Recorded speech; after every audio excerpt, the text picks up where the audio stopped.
समांतर श्रेणी 1,4,7,10 के 18वां पद का मान ज्ञात करिए। तो दोस्तों आपका एपी यानी समांतर श्रेणी का जो प्रश्न देख रहे हैं यहाँ पर दिया गया है। पहला पद 1, दूसरा पद 4 और तीसरा पद 7 और चौथा पद 10 और इसी तरह से डॉट डॉट दे करके ये 18वां पद पूछ रहा है कि 18वां पद पर क्या आएगा। तो दोस्तों आप सभी जानते हैं कि ए बराबर जो होगा, सबसे पहले यहाँ पे आप सॉल्यूशन या हल लिख लेंगे। उसके बाद ए बराबर कितना जाएगा आपका 1 और फिर निकालना हमको सारवंतर यानी कि डी निकालना है। तो डी बराबर क्या हो जाएगा, यानी A2 में माइनस A1 करेंगे। तो A2 कितना है 4 और माइनस 1, तो D बराबर कितना आ गया, 1 घट जाएगा इसमें तो 3 आ गया। अब जो है कि हमको और n कितना हो जाएगा 18, nवां पद हो जाएगा 18। तो सूत्र अब से निकालना है, यानी कि सूत्र होता है an बराबर a plus n minus 1 bracket of d।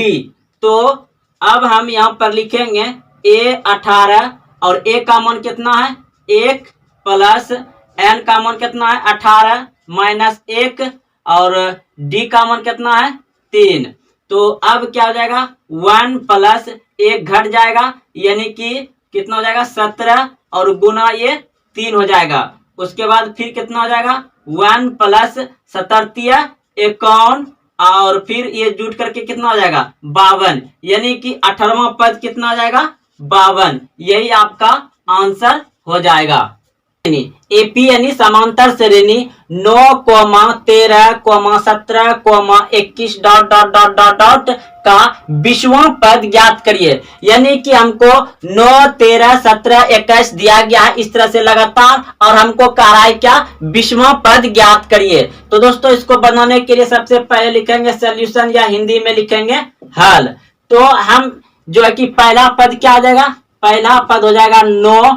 उसके बाद सार्व अंतर जिसे हम लोग डी से सूचित करते हैं, तो डी बराबर कितना हो जाएगा, डी बराबर कैसे निकालते हैं, यानी कि डी बराबर जो होता है आपका कि दूसरा पद में पहला पद को घटाते हैं, ये होता है मेरा डी बराबर सूत्र। तो आप इसे यहाँ लिख भी सकते हैं और नहीं भी लिख सकते हैं। तो यानी कि A2 माइनस A1, तो ये आपका पहला पद होता है, ये आपका दूसरा पद होता है, ये आपका तीसरा पद होता है, ये आपका चौथा, ये 5वां 6वां ऐसे करके डॉट डॉट। तो 20वां पद हमको निकालना है। तो क्या करेंगे यहाँ पर अब हम निकालना है हमको सारवंतर यानी कि डी निकालना है।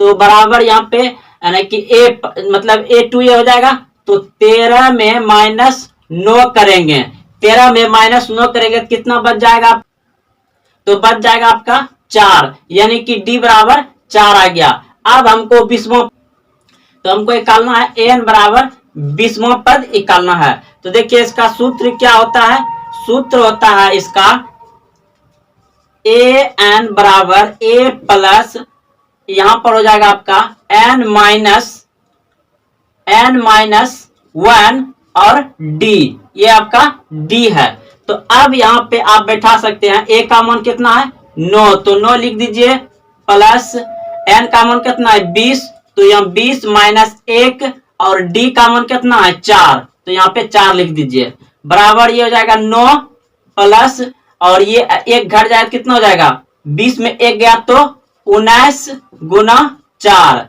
अब ये हो जाएगा 9 प्लस 19 चौके कितना होता है, चौके कितना होता है आपका, यानी 19 गुना 4 हो जाएगा आपका 76। अब इन दोनों को जोड़ दीजिए कितना हो जाएगा 9 6 15 करो 5 बाकी 1 7 1 8, यानी कि 85। आपका कितना हो जाएगा 20वां पद हो जाएगा आपका 85। आप ऐसे लिख सकते हैं यहाँ पे 20वां पद हो जाएगा आपका 85, यही आंसर हो जाएगा 20वां पद 85।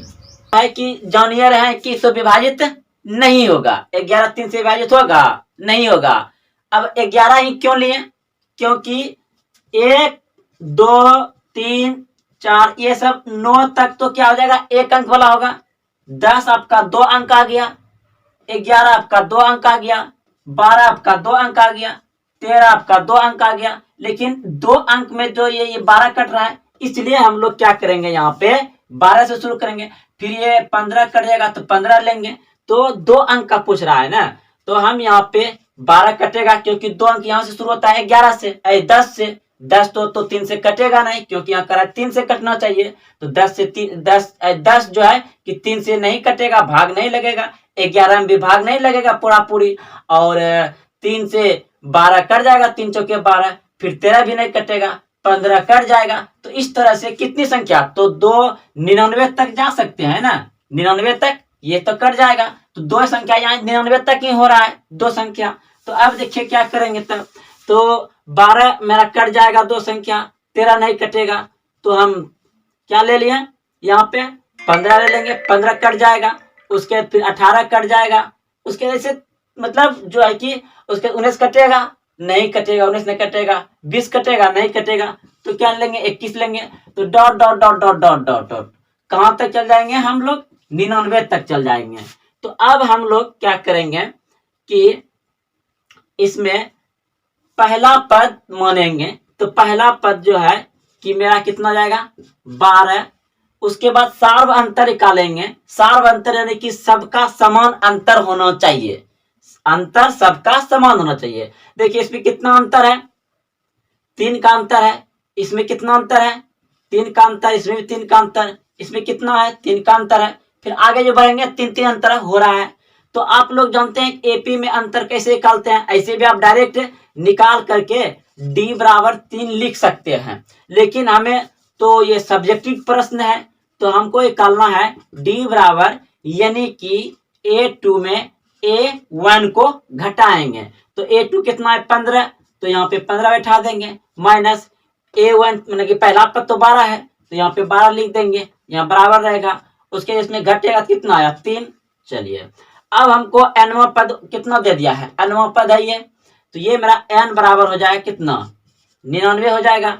यहाँ an लिखा जाएगा, nवां पद में लास्ट पद है ना, तो n लिखा जाएगा। अब हम लोग का सूत्र क्या होता है, आप सभी जानते हैं कि an यानी कि अंतिम पद बराबर a प्लस n माइनस 1 और d होता है।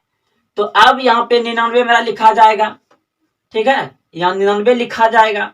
उसके बाद बराबर a बराबर कितना हो जाएगा मान, a का मान 12 दिया गया तो 12 लिखेंगे, प्लस इसका मान नहीं है तो यहाँ पे n माइनस 1 लिख देंगे। और इसको d का मान 3 है तो 3 रख देंगे यहाँ पे। चलिए आगे बढ़ते हैं। तो ऐसा करते हैं, एक 12 को इधर ला करके घटा देते हैं। तो 99 माइनस 12 इस तरफ आएगा तो माइनस में हो जाएगा।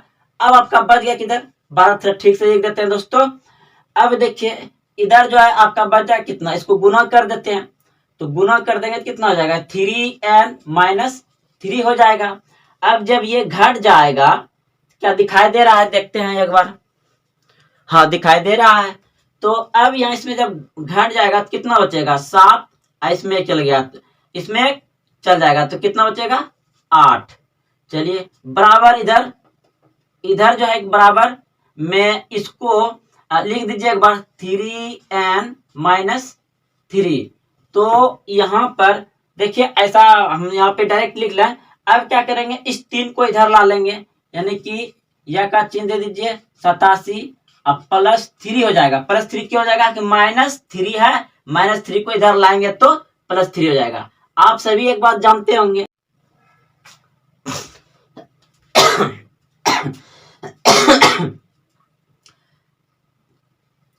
देखिए ये माइनस 3 को बराबर का इस तरफ लाएं तो प्लस 3 हो गया, बराबर दे करके ये बच गया आपका 3n। दोस्तों ये चीज जानते होंगे, आप भी जानते हैं कि प्लस को इधर करेंगे तो माइनस, और माइनस को इधर करेंगे तो प्लस, और गुना को इधर करेंगे तो भागा। यानी कि भाग को इस बराबर का इस तरफ लाएंगे तो क्या हो जाएगा गुना, और गुना को इस तरफ ले जाएंगे तो भाग। माइनस को इधर ले जाएंगे तो प्लस, अब प्लस को इधर लाएंगे तो माइनस, यानी कि उल्टा होता है। तो दोस्तों आप लोग समझ गए होंगे, यही बात यहाँ इधर हुआ, आप लोग बहुत बनाए होंगे क्लास 8 में। अब देखिए इसको क्या करिए जोड़ दीजिए। तो 7 3 10 को 0 बाकी 1 8 1 9 बराबर कितना हो गया इधर आपका 3n। तो दोस्तों ये थोड़ा उल्टा लग रहा है। अगर मान लिया जाए कि एक ये तराजू है और कांटा बराबर है, तो इधर का समान उठा के इस तरफ, इधर का समान उठा के इस तरफ कर देंगे तो कोई परिवर्तन होगा? नहीं होगा, क्योंकि समान बराबर है। अगर माइनस प्लस रहता, अगर प्लस माइनस रहता तो अंतर होता। तो बात यही है। तो हम क्या करेंगे, 3n को इधर उठा करके इधर कर देंगे, कोई बात नहीं, क्योंकि अब बराबर दिखाई दे रहा है। तो अब क्या करेंगे कि 3 को इधर भेज दीजिए, या आप यहीं से कटा सकते हैं, लेकिन इसको हम ऐसे ही कटा देंगे ताकि थोड़ा बड़ा लगे और प्रश्न का नंबर जितना उतना मिल सके बढ़िया से। तो 90 बटे ये गुना में इधर आएगा तो भागा में चल जाएगा। अब ये कट जाएगा, 3 3 9, यानी 3 और 0 उतर जाएगा इस पे, 30 बार में ये कट जाएगा। तो आपका यही आंसर है। तो 2 अंक का संख्या 3 से कटने वाले कितने हैं? 30 है। 2 अंक का संख्या 3 से कटने वाले कितने हैं? 30 है। ये आपका आंसर आ गया।